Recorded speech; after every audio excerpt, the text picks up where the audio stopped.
అందరికీ నమస్కారం. ఈరోజే వైశాఖ పౌర్ణమి, గురువారంతో కలిసి వచ్చిన పరమ పవిత్రమైన రోజు. ఈరోజు మీరు ఏం చేసినా చేయకపోయినా రాత్రి 12 లోపు ఈ వీడియో చూస్తే చాలు, ఈ కథలు వింటే చాలు, ఒక నిమిషంలో మీకున్న దరిద్రం పోతుంది, కుబేరులుగా మారిపోతారు. మీకు ఉన్న కష్టాలన్నీ కూడా పోతాయి, జాతక దోషాలు పోతాయి, మనసులోని చెడు ఆలోచనలు పోతాయి, మీ జీవితం అద్భుతంగా మారిపోతుంది. జన్మ జన్మల పాపాలు పోయి కోటి జన్మల పుణ్యం వస్తుంది, పట్టిందల్లా బంగారం అవుతుంది. లక్ష్మీదేవి మీ ఇంట్లో తిష్ట వేసుకొని కూర్చుంటుంది. ఎంతో అదృష్టం చేసుకున్న వారి ఈ వీడియోను చూడగలుగుతారు.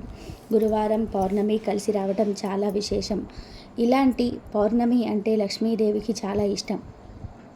అంతేకాదు సాయిబాబాకు కూడా ఇది ప్రత్యేకత. ఈరోజు బాబా గుడికి వెళ్తే చాలా మంచిది. గుడికి వెళ్ళకపోయినా ఈరోజు ఇంట్లోనే సాయిబాబాను పూజించుకున్నా చాలు, చాలా మంచి శుభ ఫలితాలు కలుగుతాయి. వైశాఖ పౌర్ణమిని బుద్ధ పౌర్ణమి అని అంటారు. ఈరోజే శ్రీకూర్మ జయంతిని కూడా జరుపుకుంటారు. ఈరోజే అన్నమాచార్యుల జయంతి కూడా జరుపుకుంటారు. పౌర్ణమి రోజు ఒక రాజు గోడ మీద ఎందుకు బల్లిగా జన్మించాడో తెలిపే వైశాఖ పౌర్ణమిలోని కథ వింటే చాలు, మీకున్న దరిద్రాలు పోతాయి, కోటి జన్మల పుణ్యం వస్తుంది. పూర్వము ఇక్ష్వాకు రాజవంశమున హేమాంగుడను రాజు కలడు. అతడు అనేక గోదానములు చేసెను. భూమి యందు రేణువులను లెక్కించుట, నీటి బొట్టులను గుణించుట, ఆకాశమునందలి నక్షత్రములను నిన్నెన్ని లెక్కించుట ఎంత కష్టమో, ఆ రాజు చేసిన దానములను లెక్కించుట అంత కష్టము. ఆ రాజు అనేక యజ్ఞములు చేసెను. గోదానము, భూదానము, తిలదానము మొదలగు దానములను కూడా లింకింపరాని అంత సంఖ్యలో చేసి చాలామంది బ్రాహ్మణులు సంతోషపరిచెను. అతడు చేయలేని దానమే లేదని ప్రసిద్ధి పొందెను. అందరికీ సులభంగా దొరుకునది జలము, అది దైవదత్తము, సులభము. అట్టి జలమును దానము ఇవ్వటం ఏమిటని తలిచి జలదానమును మాత్రము చేయలేదు. బ్రహ్మపుత్రుడగు వశిష్ఠుడు ఆ మహారాజునకు గురువు, పురోహితుడు. వశిష్ఠుడు జలదానమును చేయమని పెక్కుమార్లు ఆ రాజునకు చెప్పాను. కానీ రాజు మాత్రం నీరు అమూల్యమైనది, వెలలేనిది, అటు దానిని దానమిచ్చినచో విలువైన ఫలితం ఏమి వస్తుంది? ఎవరికి సులభం కాని దానిని దానమిస్తే పుణ్యం కలుగునని అట్టి వస్తువులను దానమిచ్చెను. అలాగే ఎవరో గౌరవింపని వారిని ఆదరించుటే మంచిదని తలిచి అంగవైకల్యము అలా బ్రాహ్మణులను, దరిద్రులను, ఆచారహీనులను ఆదరించి గౌరవిస్తూ ఉండేవాడు. ఆచారవంతులను, పండితులను, సద్బ్రాహ్మణులను ఆదరింపలేదు, గౌరవింపలేదు. అందరూ ప్రసిద్ధిగాంచినారు. ఉత్తములను మాత్రమే గౌరవించినచో అనాథలు, విద్యాహీనులు అయిన బ్రాహ్మణులకు, దరిద్రులకు ఆదరణ చెయ్యువారెవరు? నేను అట్టివారినే గౌరవితురని అట్టివారిని మాత్రమే గౌరవించెను, ఆచరించెను. ఈ విధముగా అపాత్రులకు మాత్రమే దానము ఇచ్చెను. ఈ దోషముచే ఆ రాజు ఒక్కసారి కూడా జలదానము చేయకపోవుట వలన చాతక పక్షిగా ముమ్మార్లు జన్మించెను.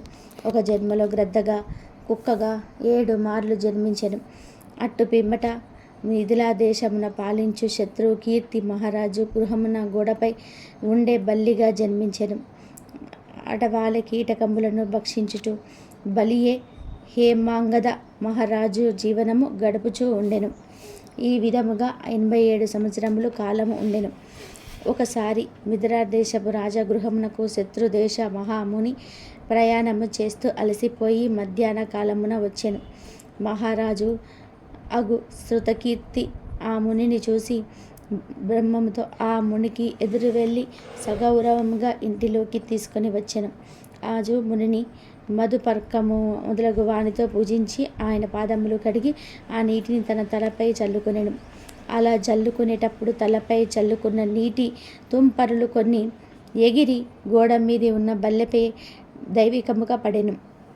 ఆ పవిత్ర జల స్పర్శ కలగగానే ఆ పూర్వజన్మ శృతి కలిగిన దోషమును తెలుసుకొని పశ్చాత్తాపడెను. అప్పుడు ఆ బల్లి నన్ను రక్షింపుము, నన్ను రక్షింపుము అని మానవుని వలె ఆ మునిని ప్రార్థించెను.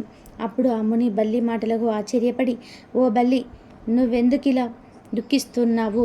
నువ్వు ఏ పని చేసి ఇటీ దశ పొందితివి? ఎందుకిలా అరుచుచూ ఉన్నావు? నీవు దేవజాతి వాడవా, రాజువా, బ్రాహ్మణుడివా?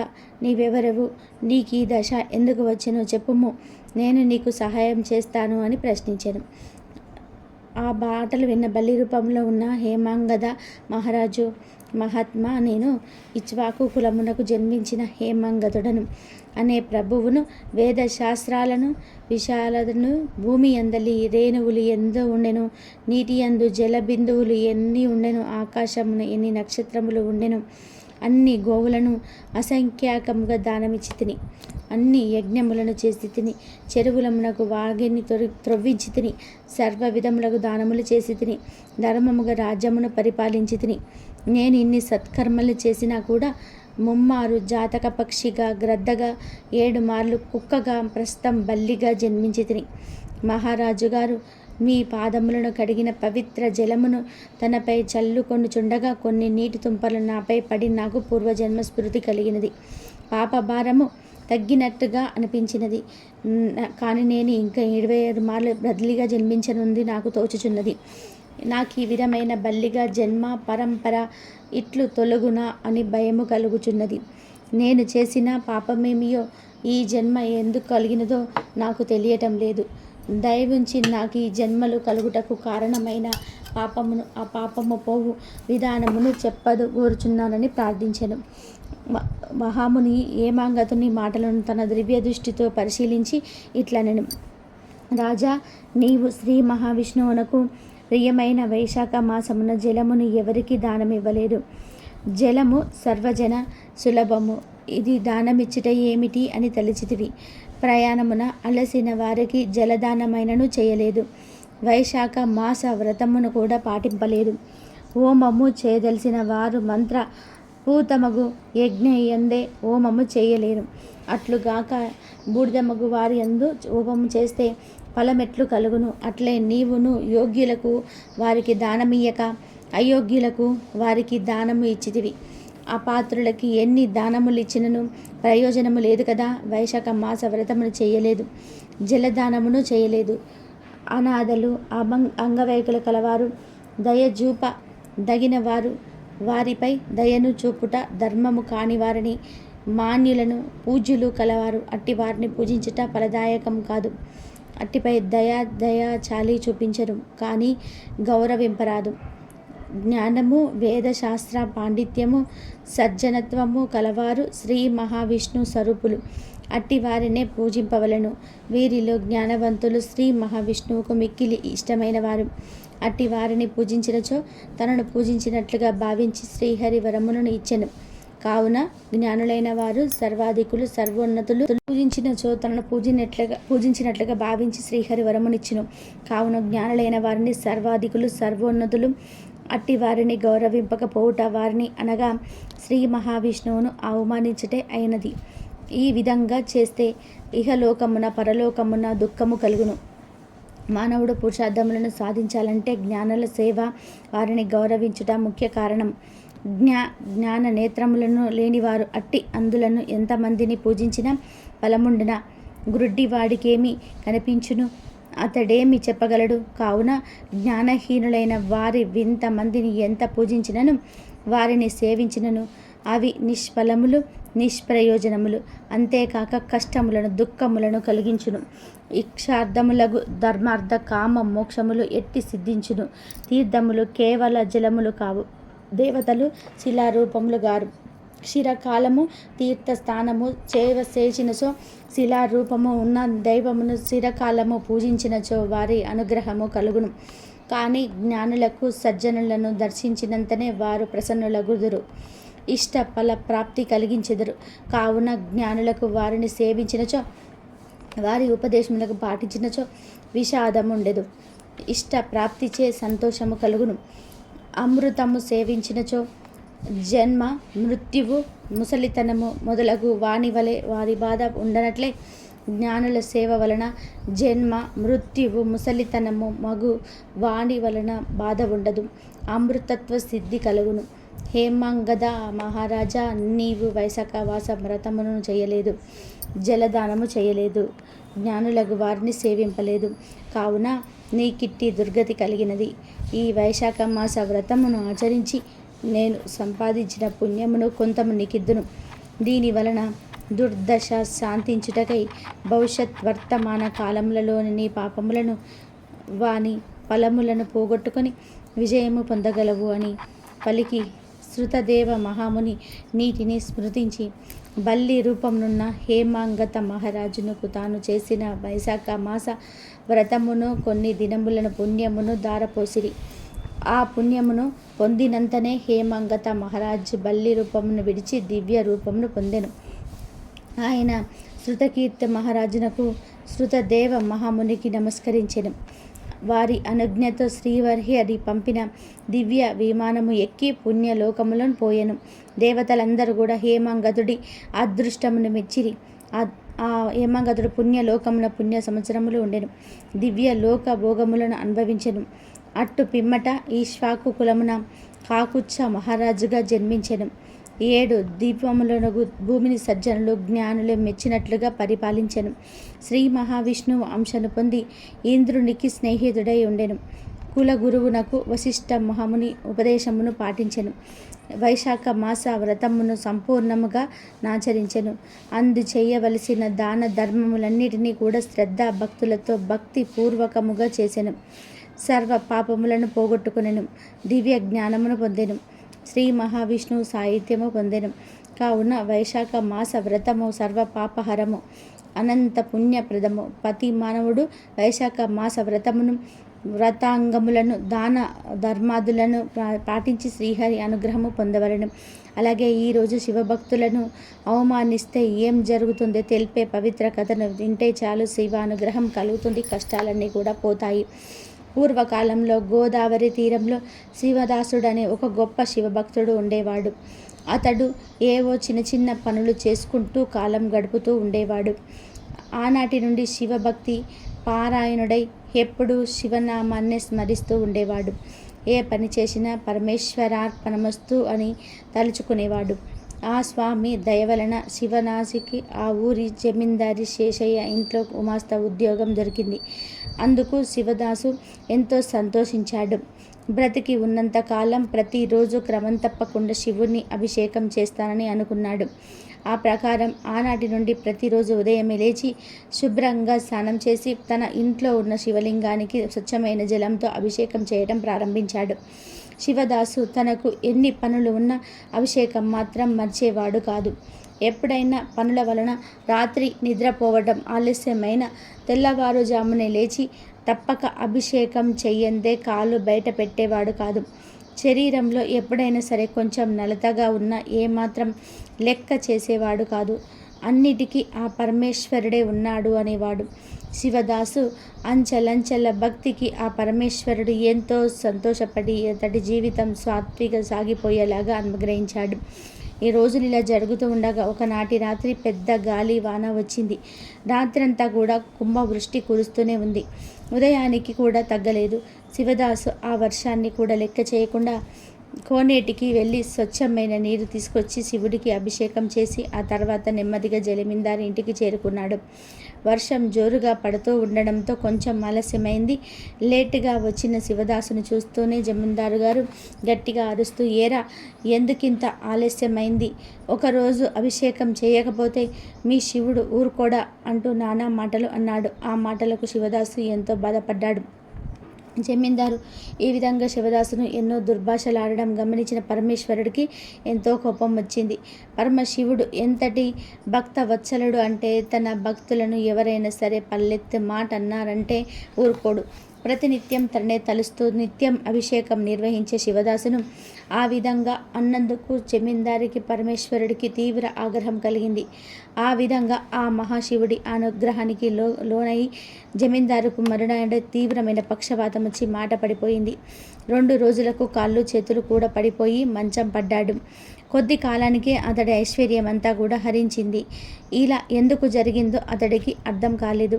ఒకనాడు ఆ ఊరికి ఒక సాధువు వచ్చాడు. ఆ సాధువు ఎన్నో మహిమలు కలవాడని, జబ్బునైనా సరే నయం చేయగలడని జనం చెప్పుకున్నారు. జమీందారు భార్య ఆ సాధువును కలిసి ప్రాధేయపడితే అతడు దయతలిచి జమీందారును చూడడానికి ఇంటికి వచ్చాడు.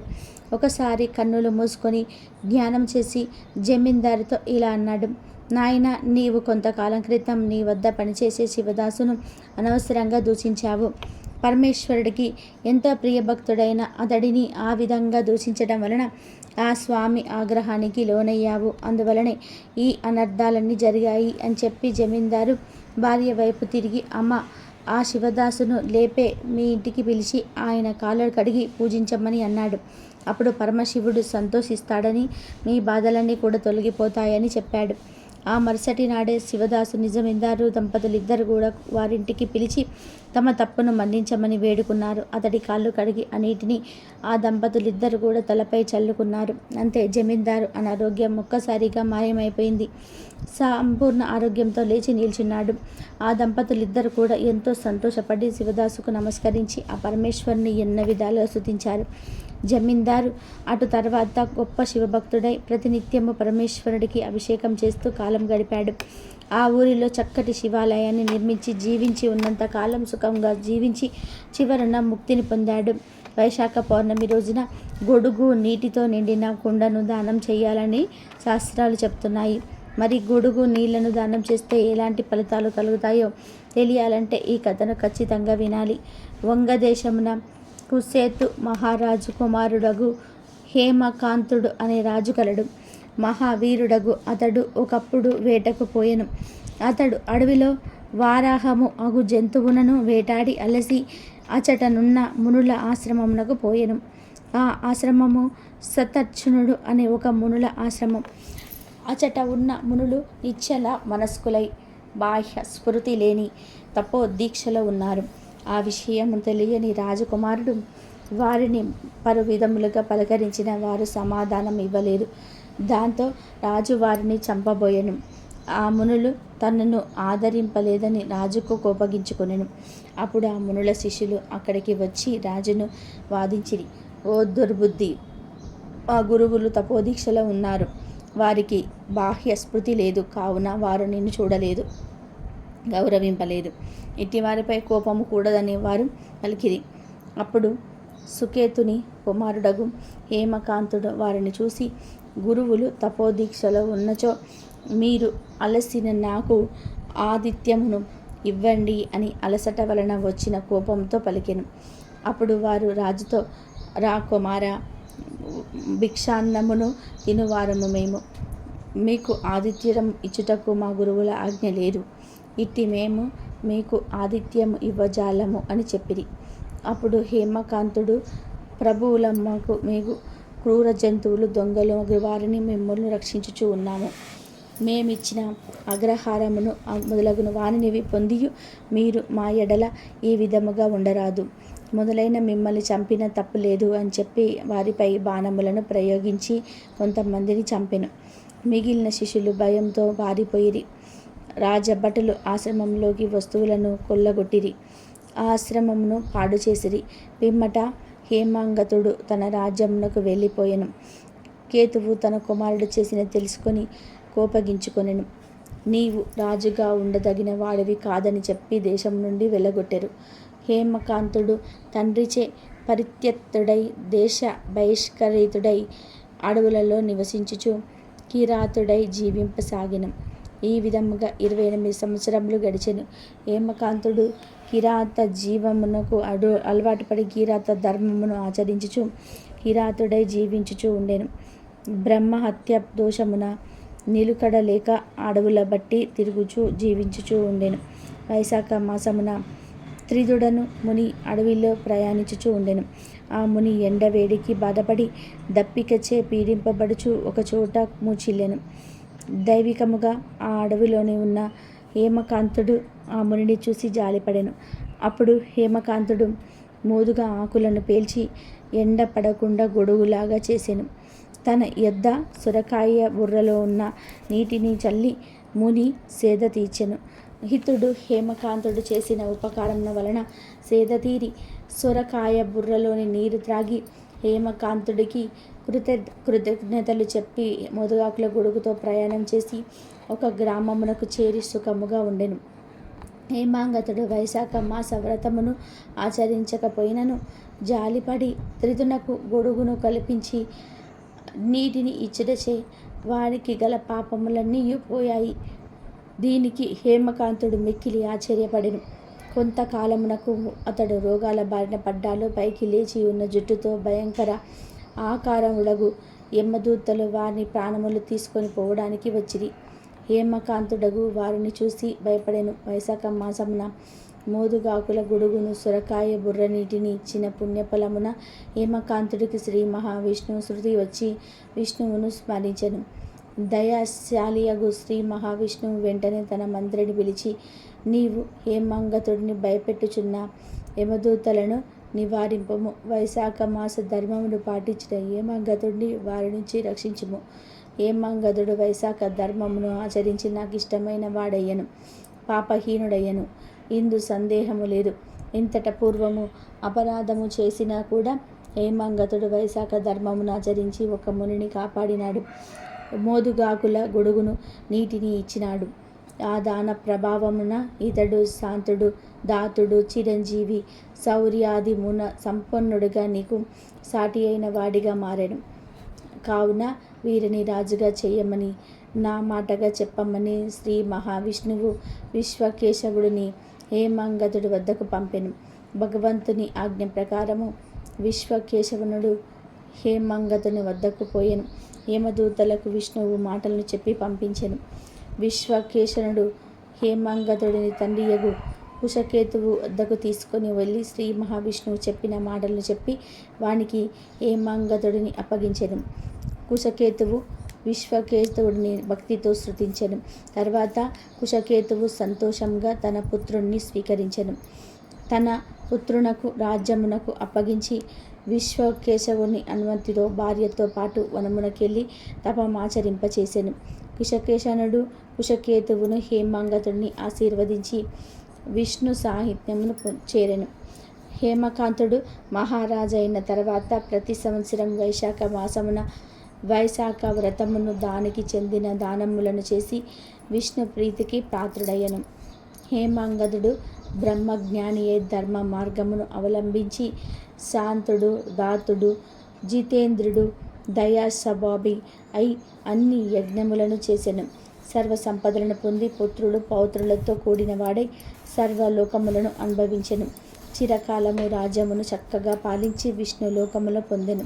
కాబట్టి వైశాఖ మాసంలో చేసే ధర్మములు సాటి లేనివి, సులభ సాధ్యమగులు, పుణ్యప్రదములు. పౌర్ణమి రోజు సత్యనారాయణ వ్రతం చేస్తారు. కాబట్టి ఈరోజు సత్యనారాయణ స్వామి వ్రతను వింటే చాలు, మీకు అన్ని శుభాలే జరుగుతాయి. పూర్వం కాశీ పట్టణంలోని ఒక చాలి బీద బ్రాహ్మణుడు ఉండేవాడు. తినడానికి సరైన తిండి లేక చాలా బాధపడుతూ ఉండేవాడు.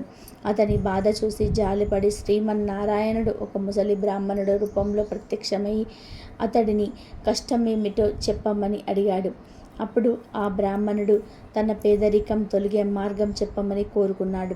దానిక శ్రీ మహావిష్ణువు సత్యనారాయణుడనే పేరు గల విష్ణువును పూజిస్తే సకల కోరికలు తీరుస్తాడు, సమస్త దుఃఖములు తొలగిస్తాడు. నీవు ఆ వ్రతము చెయ్యమని ఆ వ్రత వివరములు చెప్పి అక్కడికక్కడే అంతర్ధానమయ్యాడు. ఆ రాత్రి ఆ బ్రాహ్మణుడు నిద్రపోక వ్రతం చెయ్యాలనే సంకల్పంతో మేల్కొని ఉండి మరునాడు భిక్షాటనకు బయలుదేరతాడు. ఆశ్చర్యంగా ప్రతిరోజు కన్నా ఆ రోజు చాలా ఎక్కువగా ధనం సమకూరింది. దానితో బంధుమిత్రులను పిలిచి వ్రతం చేశాడు. ఆ దేవదేవుడు చెప్పినట్టుగానే అతడి కష్టాలన్నీ కూడా తొలగి సర్వసంపదల అధికారి అయ్యాడు. అప్పటి నుంచి అతను ప్రతి నెల ఈ వ్రతం చేసి అన్ని పాపాల నుంచి విముక్తి పొందాడు. ఆ బ్రాహ్మణుడు యథావిధిగా వ్రతం విడవకుండా చేస్తూనే ఉన్నాడు. ఒకరోజు ఒక కట్టెలమ్మి అతను అక్కడికి అనుకోకుండా వచ్చాడు. బాగా దాహం వేసి నీళ్ళు అడుగుతున్నావని అక్కడికి ఏదో పూజ జరుగుతూ ఉందని చూసి ఆ బ్రాహ్మణుడిని దాని విశేషం ఏంటో చెప్పమంటాడు. అప్పుడు ఆ బ్రాహ్మణుడు తన కథంతా వివరంగా చెప్పి ఎలా కష్టములు తొలగాయో చెప్పేసరికి ఆ కట్టెలమ్మే అతడికి ఆ వ్రతం మీద బాగా గురి కుదురుతుంది. ఆ వ్రతం అయ్యే వరకు ఉండి తీర్థ ప్రసాదాలను స్వీకరించి తను కూడా చెయ్యాలని సంకల్పించుకుంటాడు. ఆ కట్టెలమ్మే డబ్బు ఎంత వస్తే అంతలో చేస్తానని అతను అనుకుంటాడు. అనుకోవటమే తడవు, ఎప్పటికన్నా రెట్టింపు ధనం వచ్చింది. అతను కూడా బంధుమిత్రులతో కలిసి వ్రతం చేశాడు. నిర్మలమైన మనసుతో మంచి అరటి పండ్లు, చక్కెర, నెయ్యి, పాలు, గోధుమ పిండి మొదలగు వాటిని సేకరించుకొని వచ్చి భక్తితో వ్రతం ఆచరించి నైవేద్యం పెట్టాడు. ఈ వ్రత మహత్యముచే అతడు కూడా పుత్ర పౌత్రాభివృద్ధి కలిగి ఇక లోకంలో సుఖ సంతోషాలతో జీవించాడు. అంత్యమున బ్రాహ్మణుడు మరియు కట్టెలమ్మేవాడు ఇద్దరు కూడా అతి దుర్లభమైన మోక్షమును పొంది సత్యలోకమునకు చేరారు. ఇది పౌర్ణమి గురు పౌర్ణమితో కలిసి వచ్చింది కనుక ఈరోజు సాయిబాబా కథను వింటే చాలు, మీ జీవితంలో అద్భుతాలు జరుగుతాయి, రాజయోగం పడుతుంది. పూర్వం ఒక ఊరిలో సుశీల వేణుగోపాల్ అనే దంపతులు ఉండేవారు. వేణుగోపాల్ కొంచెం దూకుడు స్వభావం కలవాడు. కోపం ఆవేశం ఎక్కువగా ఉండేటివి. ప్రతిదానికి తగువులు ఆడుతూ ఉండేవాడు. సౌమ్యత అనేది ఏ కోశాన కూడా లేదు. నోరు విప్పితే చాలు అన్ని పర్ష మాటలే. అతని భార్య సుశీల మాత్రం శాంతంగా వినయంగా ఉండేది. నిత్యం పూజలు చేస్తూ ఉండేది. మంచి భక్తురాలిగా ప్రసిద్ధికెక్కింది. భర్త ఎన్ని అన్నా సరే సర్దుకుపోతూ ఉండేది. ఎన్నడూ భర్తతో పోట్లాడేది కాదు. భర్త తెచ్చిన దానితో సంతృప్తిగా సంసారం సాగించేది. కానీ రోజులన్నీ ఒకేలాగా ఉండవు కదా. భర్తకు వ్యాపారంలో నష్టం రావటం వలన ఇంట్లో కష్టాలు మొదలయ్యాయి. చివరికి సంసారం నడవటమే కష్టమైపోయింది. చీటికి మాటికి కసురుకోవటంతో సుశీల లోపల చింతించేది. భగవంతుడా, మాకే ఇన్ని కష్టాలు పెట్టావు ఎందుకయ్యా అంటూ ఆక్రోశించేది. ఇలా ఉండగా ఒకనాడు వాళ్ళింటికి భిక్షకై సాధువు వచ్చాడు. ఆ సాధువు సుశీల భిక్ష వేస్తుంది. అప్పుడు ఆ సాధువు, చల్లని తల్లి, చల్లగా ఉండమ్మా, కష్టాలు కలగాలం ఉండవు తల్లి, నేను చెప్పినట్లు నిర్వహించు తల్లి, త్వరలోనే నీ కష్టాలన్నీ కూడా గట్టెక్కుతాయమ్మా, ఆ సాయిబాబా నీకు అనుగ్రహించుగాక అని ఇలా చెప్తాడు. 9 గురువారాలు సాయి దర్శనం చేసుకో. ఒక పూట భోజనం మాత్రమే చెయ్యి. శ్రద్ధతో సాయి వ్రతాన్ని చేస్తే నీ కష్టాలు తీరుతాయి తల్లి అని దీవించి భిక్ష తీసుకొని అక్కడి నుంచి వెళ్ళిపోయాడు. సుశీల దిగులుతో, సర్లే ఇంకెక్కడి సుఖం, ఈ జీవితానికి సుఖం కూడా నా జీవితం ఇంతే, నా జీవితంలో సుఖం అనేది లేదేమో అనుకుంటూ బాధపడుతూ ఏడవసాగింది. ఆనాటి రాత్రి నిద్రించి వేళ ఒకవేళ సాధువు చెప్పిన సాయిబాబా వ్రతం చేసుకుంటే తమ కష్టాలన్నీ తీరిపోతాయేమో అని అనుకుంటూ పడుకుంది. రాత్రి కలలో బాబా దర్శనమిచ్చి, సుశీల, 1 అడుగు నా వైపు వేశావు అంటే 100 అడుగులు నీ వైపు వేస్తాను. నన్ను నమ్మి విశ్వాసముంచి శరణాగతురాలు అవ్వు అని ప్రబోధించినట్లయింది. అంతే. మరునాడు ఉదయమే పూజ అనంతరం భర్తకు సపర్యలు చేసి సాయిబాబా గుడికి బయలుదేరింది. మందిరంలో సాయిబాబాను మనస్ఫూర్తిగా ప్రార్థించింది. బాబాకు నమస్కరించి, దయామయ, రేపు గురువారం నుండి వ్రతాన్ని ఆచరిస్తాను స్వామి అని అనగానే ఎవరో భుజం తట్టి నేనున్నాను అని చెప్పినట్టుగా అయ్యింది. ఒక్కసారిగా ఒళ్ళు జల్తరించింది. ఆ అనుభూతిని జ్ఞప్తికి తెచ్చుకుంటూ ఇంటి ముఖం పట్టింది సుశీల. ఎన్నడూ మంచి మాటలు ఆడని భర్త సుశీల బాబా మందిరానికి వెళ్తూ ఉన్నాను అంటే నేను కూడా వచ్చేవాడిని కదా అన్నాడు.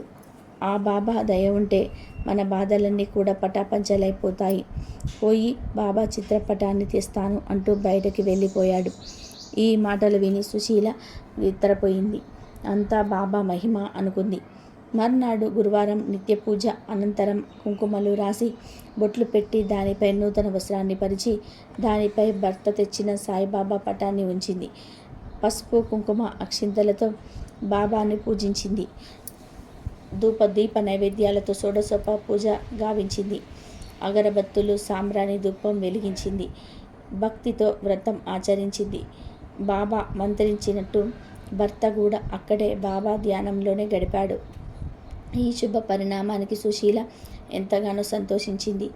ఆనాడు ఒంటి పూట ఆహారంతో గడిపింది. సాయిబాబా గుడికి వెళ్ళి ప్రార్థించింది. ఇలా 9 గురువారాలు చేసి 9 మంది ముత్తైదువులకు వాయనం ఇచ్చింది. భోజనాలు పెట్టింది. సాయిబాబా పుస్తకాలను పంచిపెట్టింది. అత్యంత భక్తి శ్రద్ధలతో నియమనిష్టలతో ఈ సాయి వ్రతాన్ని ఆచరించటం వలన అనతి కాలంలోనే వారి ఇంట సిరి సంపదలు కలిగాయి. భర్త వ్యాపారంలో బాగా లాభాలు వచ్చాయి. సాయిబాబా అనుగ్రహం వలన అతడి స్వభావం పూర్తిగా మారిపోయింది. సుశీల భర్త మిక్కిలి సౌమ్యుడై భక్తి కలిగి పరోపకారతత్వంతో మెదలసాగాడు. ఇరుగు పొరుగు వారందరూ కూడా ఈ దంపతులను చూసి వారిద్దరు కూడా సాక్షాత్ ఆది దంపతుల అనుకునేవారు. వేణుగోపాల్ సుశీల దంపత్యం ఎంతో అన్యోన్యంగా వారి వ్యాపారం 3 పువ్వులు 6 కాయలుగా కాగుతుంది. వీలున్నప్పుడల్లా కూడా సాయి వ్రతం ఆచరిస్తూ కాలం గడుపుతూ ఉన్నారు. ఇలా ఉండగా ఒకనాడు వాళ్ళ ఇంటికి సుశీల చెల్లెలు ఆమె భర్త వచ్చారు. మాటల సందర్భంలో, అక్క, మా పిల్లలు చదువుల్లో బాగా వెనుకబడ్డారు. పరీక్షలు తప్పుతూ ఉన్నారు. ఇంత డబ్బులు పోసి చదివిస్తూ ఉన్నాము. ఒక్క అక్షరం కూడా రానివ్వటం లేదు వీళ్ళకి అంటూ మా వారు విసుక్కుంటూ ఉన్నారు. ఈ గొడవలతో విసిగిపోతున్నాను.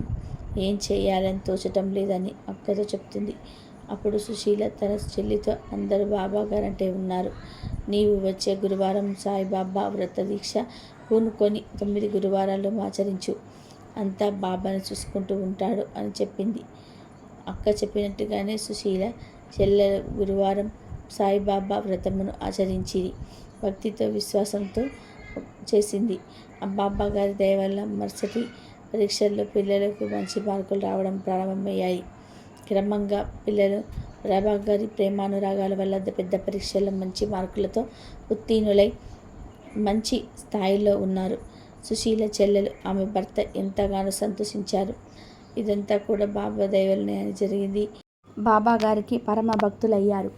అక్క సుశీలకు మనసులోనే ధన్యవాదాలు అర్పించారు. వెంటనే ఫోన్ అందుకొని, సుశీల అక్క, మా అబ్బాయి పరీక్ష పాస్ అయ్యాడు. అంతా బాబాగారి దయవల్లే జరిగింది.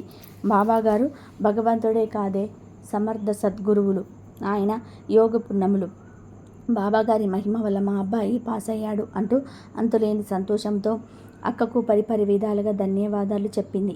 ఆనాటి నుండి ప్రతి సంవత్సరం కూడా అక్క చెల్లెలిద్దరు కూడా క్రమం తప్పకుండా సాయిబాబా వ్రతాన్ని చేసుకుంటూ సాయి వ్రత పుస్తకాలను పంచిపెట్టసాగారు. బాబా దయ వలన 2 కుటుంబాలు సుఖ సంతోషాలతో జీవించసాగాయి. ఈ సాయిబాబా వ్రత కథ చదివి 9 వ్రత పుస్తకాలను పంచిపెట్టాలి. ఈ విధంగా చేసినచో సాయిబాబా యొక్క ఆశీస్సులు, దీవెనలు ఎప్పుడూ కూడా భక్తుల మీద ఉంటాయి. అలాగే ఈ వైశాఖ పౌర్ణమి రోజు వైశాఖ పురాణంలోని ఈ కథలు వింటే చాలు, అపార ఐశ్వర్య యోగం సిద్ధిస్తుంది. మీరు కుబేరులుగా మారిపోతారు. పూర్వము గోదావరి తీరమున బ్రహ్మేశ్వరము అనే ఒక పుణ్యక్షేత్రము కలదు. దుర్వాస మహముని శిష్యుడు అయినప్పటికీ సత్యనిష్ఠుడు, తపోనిష్ఠుడు అనువారు అక్కడే ఉండేవాడు. వారిద్దరూ మహాజ్ఞానులు, సర్వసంగ ప్రత్యాగులు, ఉపనిషత్తులను బావుగా చదివినవారు, అందులోని భావమును గ్రహించినవారు. వారు భిక్షాన్నమును మాత్రమే భుజించే మిక్కిలి పుణ్యశాలులు. వారు అక్కడ భృగు ప్రవర్షణమును అను తీర్థస్తమయమున చెందిరి. వారిద్దరిలో సత్యనిష్ఠుడు శ్రీహరి కథలయందు ఆసక్తి కలవాడు. చెప్పువారు లేకున్నచో తానే శ్రీకథలను వివరించేవాడు. శ్రీహరి కథలను ఎవరైనా చెప్పినచో శ్రద్ధగా వినేవాడు. వేరెవరూ లేనిచో విష్ణు కథలను తలుచుకొనుచు శ్రీవారికి ప్రీతిని కలిగించు పనులను చేస్తూ ఉండేవాడు. శ్రీహరి కథలను చెప్పేవారు ఉంటే రాత్రింబగలు తన పనులను మానుకొని కథలు వింటూ ఉండేవాడు. అలాగే విని వారు ఉన్నచో తాను రాత్రింబగలు శ్రీ మహావిష్ణువు కథలు వివరిస్తూ ఉండేవాడు. దూరమునున్న క్షేత్రమునకు దర్శించుట కన్నా కర్మానుష్ఠాను కన్నా అతనికి విష్ణు కథల యందు ప్రీతి ఎక్కువ. ఎవరైనా చెప్పుచున్నచో దాన్ని వినును. వినేవారు ఉంటే తాను శ్రీహరి కథలను తన్మయుడై వివరించేవాడు. చెప్పువారున్నచో తన పనులను మానుకొని వినును. విష్ణు కథలు చెప్పువాడు రోగాదులచే బాధపడుచున్నచో కోప తాపముచే శ్రీహరిని కథించును. కథాశ్రవణం లేనప్పుడు సర్వ కార్యములు చేసుకునేవాడు సత్యనిష్ఠుడు.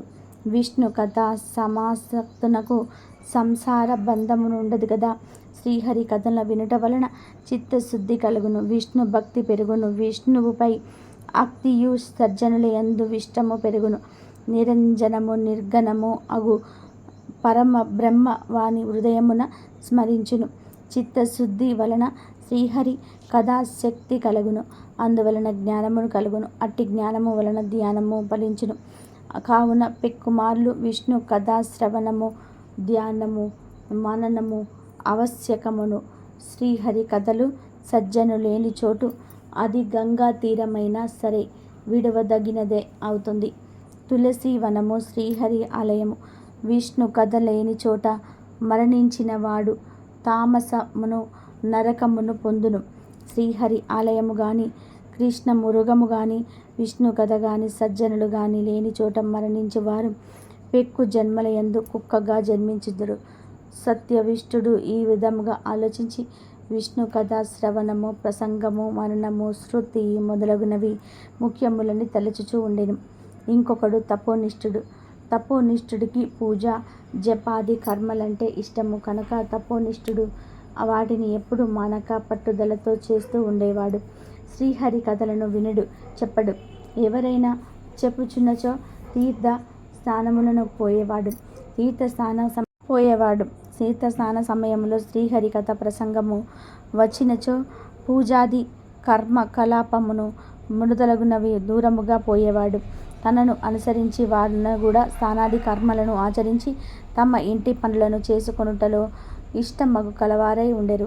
ఇలా ఎంతకాలము గడిచిన తపోనిష్ఠుడు కర్మానుష్ఠానము తప్ప శ్రీహరి కథా శ్రవణము, చింతనము, స్మృతి మగు వారిని చేయలేదు. ఇట్టి అహంకారి కొంతకాలమునకు మరణించెను. శ్రీహరి కథ శ్రవణము మొదలగునవి లేకపోవటచే తపోనిష్ఠుడు పిశాచమై చిన్న కర్ణుడు అనే పేరుతో జమ్మి చెట్టు నందు నివసించుచూ ఉండెను. అతడు బలవంతుడైనను నిరాధారుడు, నిరాశ్రయుడు, ఎండిన పెదవులై నూరు గలవాడై ఉండెను. ఇట్లు బాధపడుచు వారి సమీపమునకొచ్చు వారు లేక మిక్కిలి సంవత్సరములకు కాలమునకు కొన్ని వేల సంవత్సరములు బాధపడుచూ ఉండెను. ఆకలి దప్పికలు కలిగి అవి తీరు ఉపాయము లేక మిక్కిలి బాధపడుచూ ఉండెను. వాని శరీరమునకు జలబిందువు అగ్నిగాను, జలము ప్రళయ అగ్నిగాను, ఫల పుష్పాదులను విషముగాను ఉండెను. ఈ విధముగా కర్మ పారాయణుడగు తపోనిష్ఠుడు పలు విధముగా బాధపడెను. నిర్జనమైన ఆ అడవి యందు అతడి మిక్కిలి బాధపడుచూ ఉండగా ఒకనాడు సత్యనిష్ఠుడు పరిపై పెంటినస పురమునకు పోవుచు ఆ ప్రాంతమునకు వచ్చెను. అతను అక్కడ పెక్కు బాధలను అనుభవించుచున్న చిన్న కర్ణుని చూసెను. దుఃఖించుచు శరణాగతుడైన వారికి భయపడకుమని ధైర్యం చెప్పి వాడికి బాధకు కారణం అడిగాను. అతడు నేను కర్మనిష్ఠుడను, వాడను దుర్వాస మహాముని శిష్యుడను, కర్మ పరంతంతుడై శ్రీహరి కథాశ్రవణుడను చేయిన వాడను.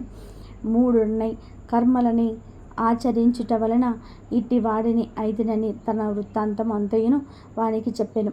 నా అదృష్ట వశమున నీ దర్శనమైనది, నన్ను మీరి రక్షింప వలయునని పలు విధముగా ప్రార్థించెను. వాని పాదములపై పడి దుఃఖించెను. సత్యనిష్ఠుడు వానిపై జాలిపడెను. తాను 2 గడియల కాలము వైశాఖ పురాణం శ్రవణం చేసిన ఫలమును వానికి పథకముగా సమర్పించెను. ఆ ఫలమున వాడికి ధారపోసెను. ఆ మహిమ వలన కర్మనిష్ఠుడి పాపములు తొలగిపోయెను. వాని పిశాచ రూపము పోయి దివ్య దేహము కలిగి కర్మనిష్ఠుడు సత్యనిష్ఠుడికి నమస్కరించి కృతజ్ఞతలు తెలిపి శ్రీహరి పంపగా వచ్చిన దివ్య విమానమును ఎక్కి శ్రీహరి సాహిత్యమును పోయెను. సత్యనిష్ఠుడు వైశాఖ మాస మహిమను విస్మయపడుచు తన గమ్యమగు పైటినసపురమునకు పోయెను. ఈరోజు ఒక చిన్న పిట్ట తన తలరాతను ఎలా మార్చుకుందో తెలిపే ఈ కథను వింటే చాలు జన్మల పాపాలు పోయి కోటి జన్మల పుణ్యం వస్తుంది. ఒక ఎడారిలో ఒక చిన్న పిట్ట నివసిస్తూ ఉండేది. అక్కడ ఎటువంటి పచ్చదనము లేకపోవటం వలన ఆ చిన్న పక్షి మండే ఇసుకలో రోజంతా కూడా గెంతుతూ ఉండేది. ఒక రోజున నారదుడు అటుపోతూ ఈ పిట్ట పడుతున్న కష్టాలను చూసి చాలా జాలిపడ్డాడు. అప్పుడు నారదుడు ఆ పక్షి దగ్గరికి వెళ్ళి, ఓ చిన్ని పిట్ట, ఎంత మండే ఎడారిలో నీవు ఏమి చేస్తున్నావు? నీకు ఏమైనా సహాయం చేయనా అని అడిగాడు. అప్పుడు ఆ చిన్ని పక్షి నారదుడికి నమస్కారం చెప్పుకొని, ఓ నా జీవితం ఎంతో ఆనందంగా ఉంది, కానీ ఈ ఎండ వేడిని నేను భరించలేకపోతున్నాను. నా పాదాలను 2 కాలిపోతూ ఉన్నాయి. ఇక్కడ ఒక చెట్టు ఉంటే ఈ ఎండ వేడిని కొంచెం తట్టుకొని హాయిగా సంతోషంగా ఉండగలను అని చెప్పింది. ఇటువంటి ఎడారిలో చెట్టు మొలవటం అసాధ్యం. నీ కోరికను ఎలా తీర్చాలో నాకు తెలియటం లేదు. అయినా నేను పరమాత్మ దగ్గరికి వెళ్ళి నీ కోరిక నెరవేర్చమని ఆయనను అడుగుతాను అన్నాడు నారద మహర్షి. సరే అంది చిన్ని పిట్ట. ఇక నారదుడు అక్కడి నుండి విష్ణుమూర్తి దగ్గరికి వెళ్ళిపోయాడు. శ్రీ మహావిష్ణువు వద్దకు వెళ్ళిన నారదుడు ఆ పిట్టకు సహాయం చేయమని విష్ణువుకు ఈ పిట్ట విన్నపము తెలియజేశాడు. అప్పుడు విష్ణువు, చూడు నారద, నేను అక్కడ ఒక చెట్టును పెరిగేలా చేయగలను. కానీ ఆ పిట్ట విధిరాత అందుకు అనుకూలంగా లేదు. నేను విధి లిఖితాన్ని మార్చలేను. కానీ ఎండ నుంచి ఉపశమనం కోసం ఒక ఉపాయాన్ని చెప్తాను విను. ఎప్పుడు ఏదో ఒక కాలిపైనే గెంతుతూ ఉండమని ఆ పక్షికి చెప్పు. అప్పుడు ఒక కాలు నేలపై ఉన్నప్పుడు మరొక కాలికి కొంత విశ్రాంతి దొరికి ఉపశమనం కలుగుతుంది. వెళ్ళి ఆ పక్షితో ఇలా నేను చెప్పానని చెప్పు అని అన్నాడు పరమాత్మ. సరే అన్న విష్ణువు దగ్గర సెలవు తీసుకొని నారదుడు మళ్ళీ ఎడారిలో ఉన్న పక్షికి కనిపించి పరమాత్మ యొక్క సందేశాన్ని, సలహాను వినిపించాడు. పక్షికి భగవంతుడిపై ఎంతో నమ్మకం కనుక నారదుడి చేత విష్ణువు పంపిన ఉపాయం విని చాలా సంతోషించింది.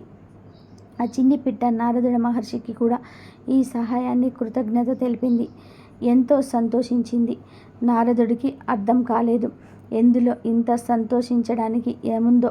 అడిగిన చెట్టును మొలిపించలేదు సరికదా, ఒంటి కాలి మీద నడుము అని ఇచ్చిన సలహా మీద ఉపయోగం ఏమిటో అని తికమక పడ్డాడు నారదుడు. కానీ ఆ పక్షి ఈ ఉపాయాన్ని గ్రహించి వెంటనే అమలులో పెట్టడం మొదలుపెట్టింది. నారద మహర్షి అక్కడి నుండి వెళ్ళిపోయాడు.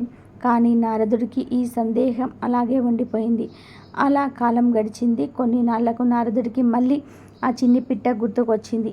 ఇక అక్కడికి వెళ్ళి ఆ పక్షిని చూద్దామని ఆ దారిలో వెళుతూ ఆ పక్షిని చూశాడు. కానీ ఆశ్చర్యం, అది హాయిగా ఆ ఎడారి మధ్యలో ఒక పెద్ద పచ్చని చెట్టు మధ్య కూర్చొని ఉంది. ఆ పక్షి సుఖంగా హాయిగా ఉండడం చూసి నారదుడికి ఆనందం కలిగింది. అయినా పరమాత్మ చెప్పకపోయినా చెట్టు ఎలా వచ్చిందనే విషయం బోధపడలేదు. దాంతో మళ్ళీ దేవుడి దగ్గరికి వెళ్ళి ఆయనతో ఈ పక్షి గురించి గాను చూసిందంతా కూడా చెప్పాడు. అప్పుడు శ్రీ మహావిష్ణువు నారదుడితో ఇలా అన్నాడు. అవును నారద, నేను చెప్పినట్లే జరిగింది. పక్షి తలరాతలో చెట్టు రాసి పెట్టలేదు.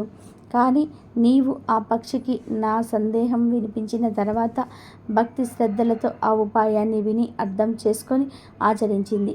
అంతేకాక కృతజ్ఞతలు కూడా తెలుపుకుంది. పవిత్రమైన హృదయంతో తనకు లభించిన భగవత్ ప్రసాదమును స్వచ్ఛమైన అంతఃకరణ అమల్లో పెట్టింది. ఆ పక్షి చూపించిన ఈ భక్తి శ్రద్ధలకు నేను సంతోషించి ఆ పక్షిని అనుగ్రహించాను. నా అనుగ్రహం మేరకు తలరాతను మార్చేసి అక్కడ అసంభవాన్ని సంభవం చేశాను అన్నాడు. భగవంతుడిని నమ్ముకున్నవాడు ఎప్పుడూ నష్టపోడు. నిజమైన భక్తి ఉన్నవాడికి భగవంతుడి ఎప్పుడూ ఏదో ఒక విధానంగా సహాయం చేస్తూనే ఉంటాడు. అదంతా అర్థం కాని కొంత మూర్ఖులు, నాస్తికులు ఈ విషయాన్ని ఖండిస్తారు. మరికొందరు వాదిస్తారు. ముఖ్యంగా చిన్న వయసు వారు దేవుణ్ణి నమ్మడం అంటే తప్పు చేసినట్టు, అదొక అనాగరికమైన పని అయినట్టు ప్రవర్తిస్తారు. అలాంటి వారికి ఒక మంచి అర్థవంతమైన కథ ఇది. భక్తి, శ్రద్ధ, కృతజ్ఞత భావం, విశ్వాసం వీటి వలన పరమాత్మ అనుగ్రహం పుష్కలంగా లభిస్తుంది. ఎడారిలో అయినా పచ్చని చెట్టు మొలుస్తుంది అనే నీతిని ఈ కథ ద్వారా గ్రహించాలి. ఈసారి లక్ష్మీదేవి, జ్యేష్ఠాదేవి ఇద్దరు మాట్లాడుకుంటూ ఉన్నారు. మాట్లాడుకుంటూ జ్యేష్ఠాదేవి లక్ష్మీదేవితో ఇలా అంటుంది. లక్ష్మి, చాలా రోజుల నుండి నా మనసులో ఓ సంశయం ఉంది. ఆ సందేహాన్ని నిన్ను అడగాల వద్దా అని చాలా రోజుల నుండి ఆలోచిస్తున్నాను అంది. అప్పుడు లక్ష్మీదేవి, అక్క, నీకు ఏం సందేహం ఉంది? ఏ విషయం గురించి అడగాలనుకుంటున్నావు అడుగు అని అంది. అప్పుడు జ్యేష్ఠాదేవి ఇలా అంటుంది. లక్ష్మి, మనమిద్దరము అందంలో సమానంగా ఉంటాము. కానీ జనాలు నిన్నే ఎందుకు ఎక్కువగా ప్రేమిస్తున్నారు, ఆదరిస్తున్నారు? నేను ఎక్కడికైనా వెళ్ళినట్లయితే అక్కడి వారి ముఖాల్లో నుండి చిరునవ్వు వెళ్ళిపోతుంది. అందరి ముఖాల్లో నిరాశే కనిపిస్తుంది. నన్ను దరిద్ర దేవత అని అంటారు. నేను ఎవరి ఇంటికి రాకూడదని అందరూ కోరుకుంటూ ఉంటారు. ఎవరు నన్ను ఆదరించట్లేదు, ప్రేమించడం లేదు. మనమిద్దరము అక్కా చెల్లెలము. మరి ప్రజలు మన ఇద్దరిని ఒకేలాగా ఎందుకు చూడటం లేదు అని అడుగుతుంది. అప్పుడు లక్ష్మీదేవి ఇలా అంటుంది. అక్క, గౌరవ మర్యాదలన్నిటివి అందంగా ఉంటే లభించవు. ఆదరించబడాలంటే మంచి కర్మలు చేయాలి. ఈ ప్రపంచంలో మనుషులు ఎవరిని ఊరికే గౌరవించరు. ఎవరైతే మంచి కర్మలు చేస్తారో వారినే గౌరవిస్తారు.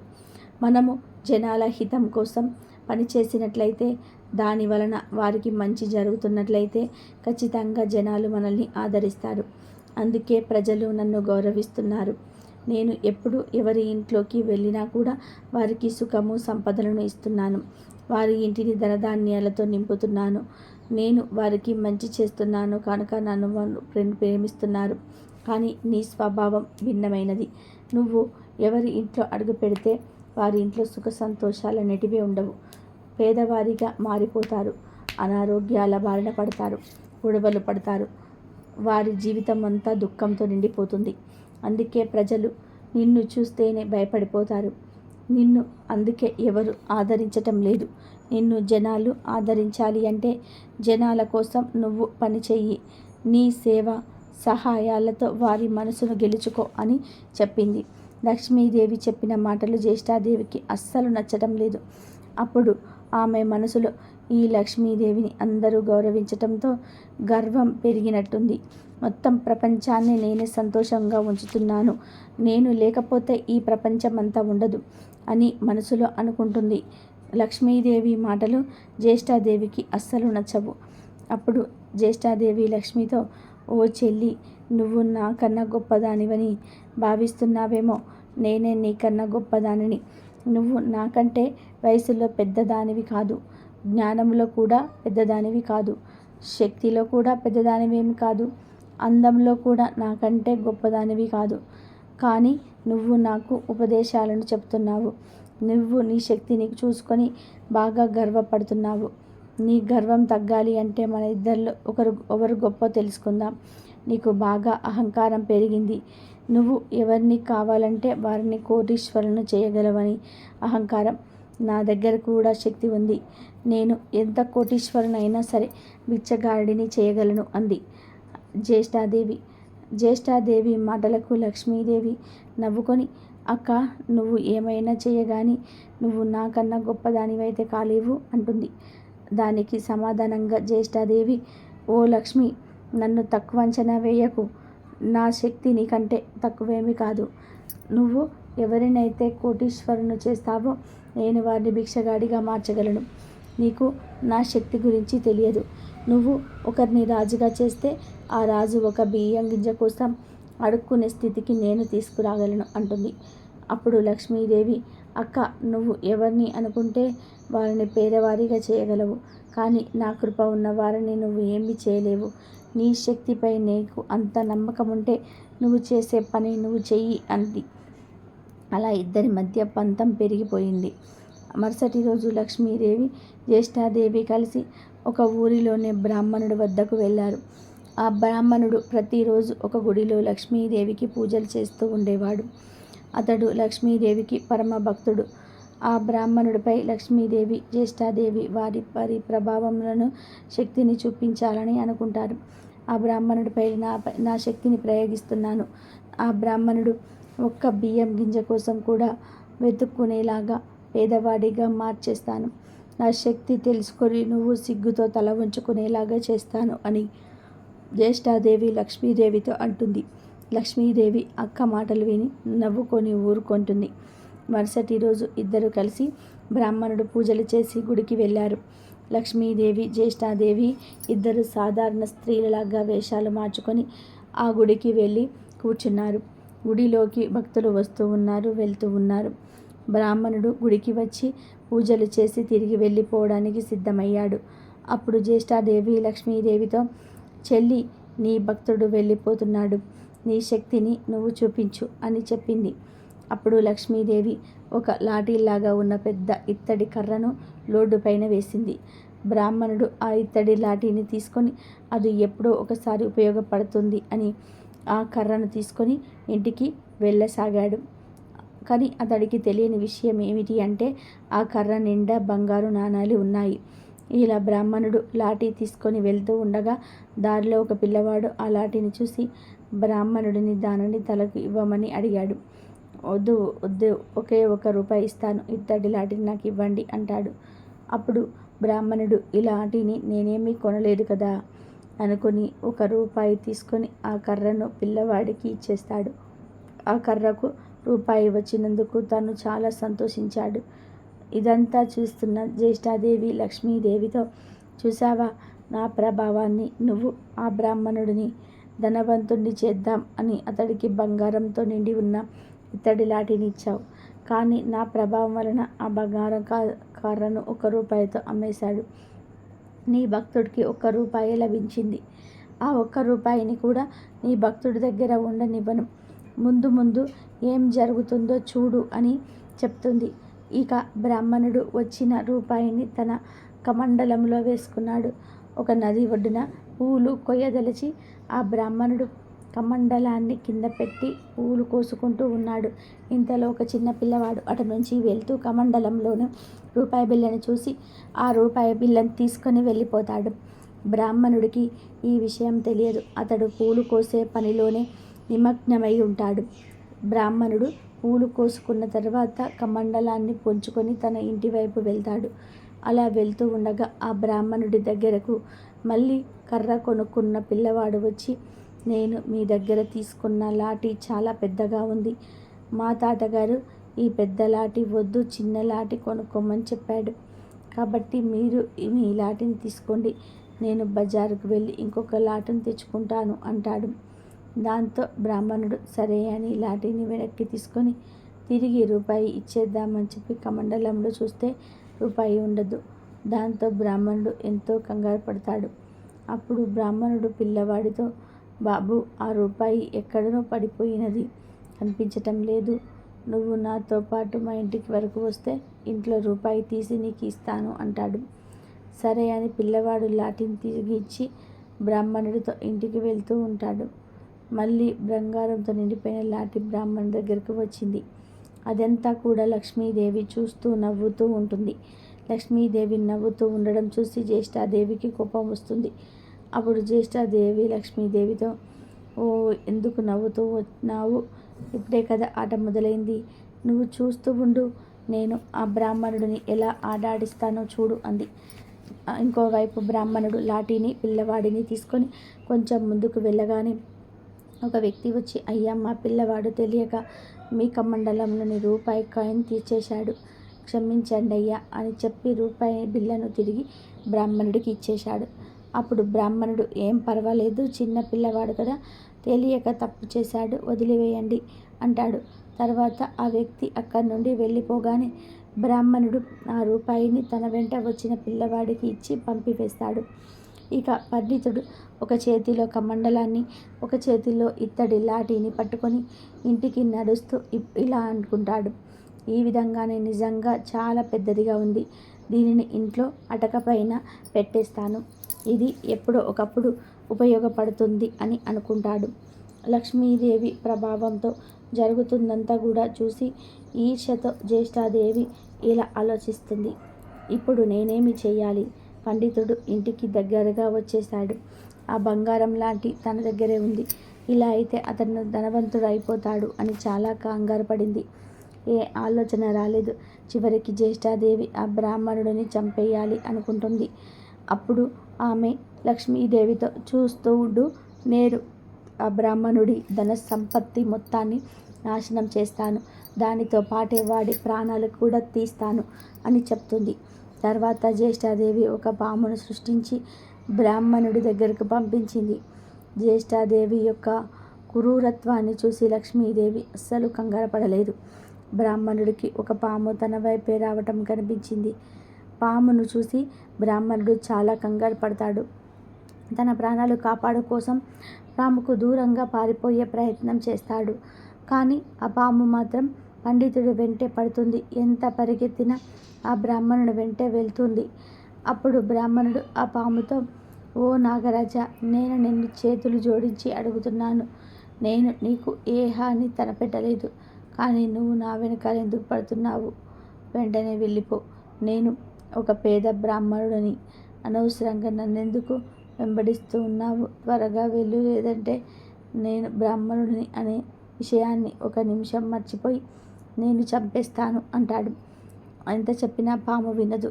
కోపంగా బ్రాహ్మణుడిని కాటువేయడానికి వస్తుంది. ఇక బ్రాహ్మణుడు చేసేదేమీ లేక ఆ ఇత్తడి లాఠీతో పామును కొడతాడు. లాఠీ 2 ముక్కలవుతుంది. దానిలోని బంగారు నాణాలు బయటకు వచ్చి పడతాయి. ఆ బంగారు నాణెం చూసి బ్రాహ్మణు నోటిలో నుండి మాటలు రావు. కాసేపు తను అలా స్తంభించిపోతాడు. కొంత సమయం తర్వాత తేరుకుని, ఇక ఈ రోజుతో నా పేదరికం తొలగిపోయింది, అన్ని అప్పులు తీరిపోయాయి. పాములు కొట్టడం వలన చాలా దెబ్బలు తగులుతాయి. ఆ పాము చాలా చెడ్డ త్వరలోకి వెళ్ళిపోతుంది. ఇక బ్రాహ్మణుడు తను నమ్మిన ఆ లక్ష్మీదేవియే ఈ బంగారాన్ని ఇచ్చిందని భావించి లక్ష్మీదేవికి జేజేలు పలుకుతూ ఆ బంగారాన్ని తీసుకొని ఇంటికి వెళ్ళిపోతాడు. అప్పుడు లక్ష్మీదేవి జ్యేష్ఠాదేవి ఇంట్లో, చూసావా అక్క, గొప్పతనం అనేది ఇవ్వటం వలన, ఒకరికి సహాయం చేయడం వలన వస్తుంది. అంతేకాని ఎదుటి వారిని బాధ పెట్టడం వల్ల, ఎదుటి వారికి చెడు కోరుకోవడం వలన గొప్పతనం అనేది రాదు. ఒకరిని కష్టపెట్టి సంతోషంగా ఉండాలి అంటే అనుకునేవారు ఎప్పటికీ సంతోషంగా ఉంటారు.